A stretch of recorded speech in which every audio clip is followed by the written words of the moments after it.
민수기 19장 11, 13절입니다. 사체와 접촉한 사람이 정결케 되기 위해 앞서 제조법이 설명된 재가 사용됩니다. 그 재는 물에 타서 잿물로 만들어 오염된 사람에게 뿌립니다. 셋째 날과 일곱째 날에 그 잿물을 뿌려야 합니다. 12절에 잿물로 자신을 정결하게 하라 하는 진술과 관련하여 히브리어 원문에서는 잿물이 없이 단순히 스스로 정결케 하라라고 되어 있습니다. 그러나 이어지는 13절에서 그 물이 언급되어 있으므로 여기는 잿물을 뿌리는 것이 전제되어 있다 보는 것이죠. 13절은 죄와 성전의 오염과 관련된 중요한 구절이며 20절에서 반복됩니다. 만일 송장과 접촉한 사람이 잿물을 사용하는 정결 절차를 따르지 않는다면 그는 여호와의 성막을 더럽힌 결과를 낳고 그에 따른 대가로 제명, 끊어짐의 형벌을 당할 것입니다. 사람이 송장과 접촉해서 더럽혀질 때 성막도 더럽혀진 것이며 그것에 대한 즉각적인 조치를 취하지 않은 이유로 형벌을 받게 된다 하는 입장도 있습니다. 그 사람이 송장과 접촉하여 더럽혀진 순간 성막도 오염되는 것이 분명합니다. 그러나 성막은 이미 선취적으로 씻어놓은 상태이므로 오염된 사람에게만 잿물을 뿌리면 그는 정결함을 회복하여 정상이 됩니다. 하지만 잿물 정결례 절차를 밟지 않으면 우선 그를 위한 선취적 성막 정화는 무효가 될 것입니다. 그는 규정을 알면서도 어긴 매우 악의적이고 고의적인 악행을 범한 것이죠. 히브리어로 이러한 범죄는 페샤라고 하는데 악질 반역죄를 지칭합니다.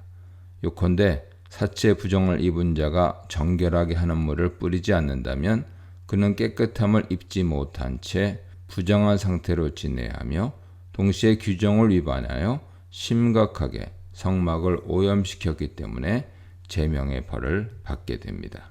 14절로 22절입니다. 사체 오염과 그에 대한 원론적인 정결 절차를 설명한 뒤 구체적인 사례들이 제시되죠.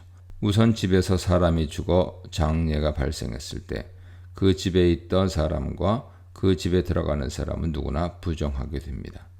광야 배경으로 이 법이 주어지므로 집이 장막으로 표현되어 있습니다. 덧붙여 용기들과 그릇들을 덮어놓지 않으면 그것들이 모두 부정하게 되었습니다.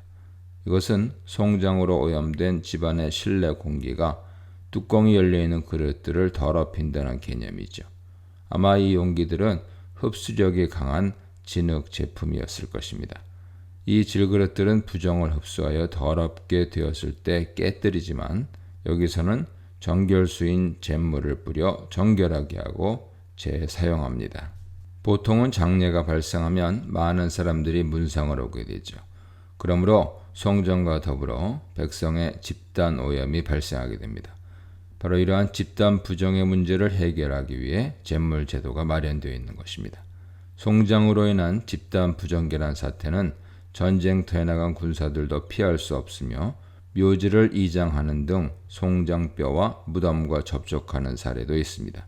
물론 개인적으로 송장을 만지거나 묘지에 들어가기도 하고 무의식 중에 사람의 시체나 뼈와 접촉하기도 했을 수도 있지만 대체로 사체 부정은 집단적으로 발생했습니다. 그런 사람들은 모두 7일 동안 부정하게 되었습니다.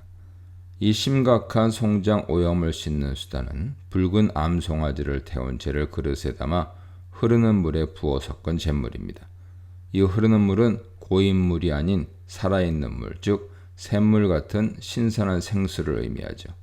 17절에 죄를 깨끗하게 하려고 불사른 죄는 속죄제물, 하타트인데요. 속죄제물을 태운 죄를 의미합니다. 즉, 그 붉은 암송아지는 일종의 특수한 유형의 속죄제였습니다.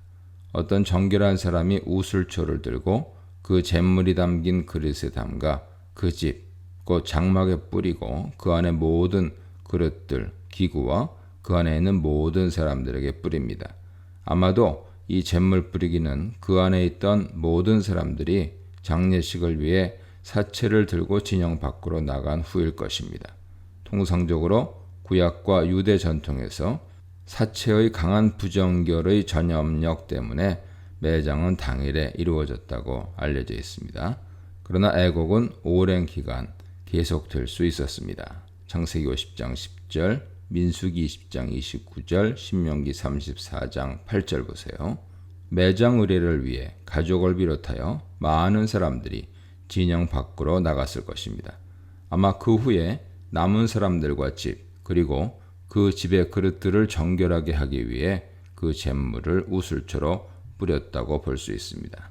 매장 의례를 위해 진영 밖으로 나간 사람들의 복귀 의례는 또 다른 문제입니다.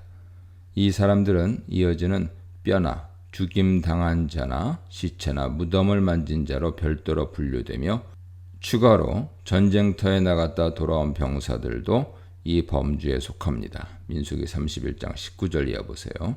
31장에서 전쟁터에서 살육전을 벌인 병사들은 송장으로 오염되었기에 진영 밖에서 잿물을 뿌리는 정결 절차를 거쳐 진영에 복귀합니다. 마찬가지로 진영 밖에 장례를 치르러 나간 사람들은 모두 동일한 절차를 밟아야 합니다.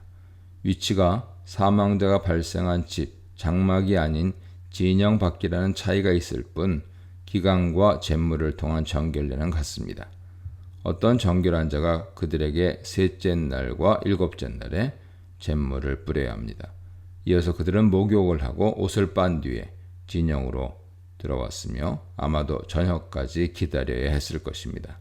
20절에서 잿물의 정결례 규정이 마무리되면서 다시금 13절이 반복됩니다.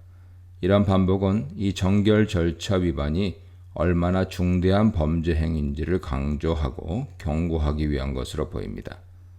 마지막 21, 22절은 그 정결수, 즉 잿물을 뿌린 사람을 깨끗하게 하려는 정결 의례죠.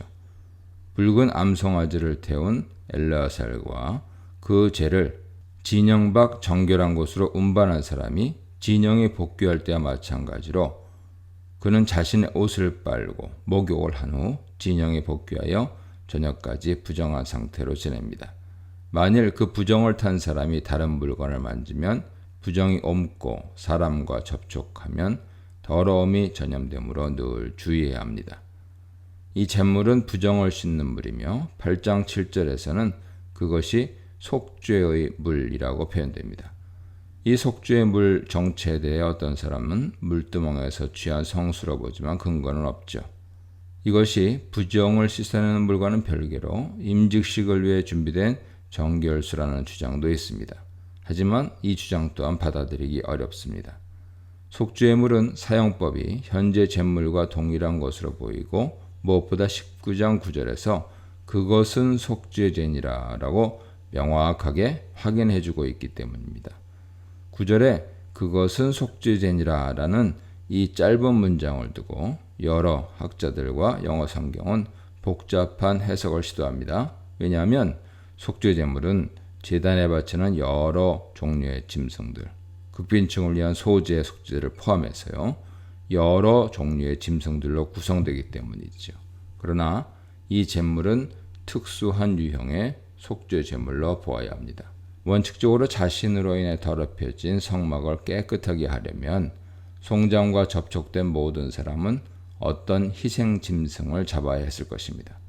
그러나 이러한 오염은 집단적으로 발생하기 때문에 각 사람 모두를 위한 속죄제 비용은 값이 비싸고 성막에서의 집단 절차도 매우 복잡했을 것입니다. 바로 이런 이유 때문에 속죄제의 물이라는 특수한 방식의 약식 속죄제가 제정되었다고 볼 수 있습니다. 이 문단에서는 죽음을 부르는 부정, 부정을 부르는 거룩한 일에 대해 묵상해 보시기 바랍니다.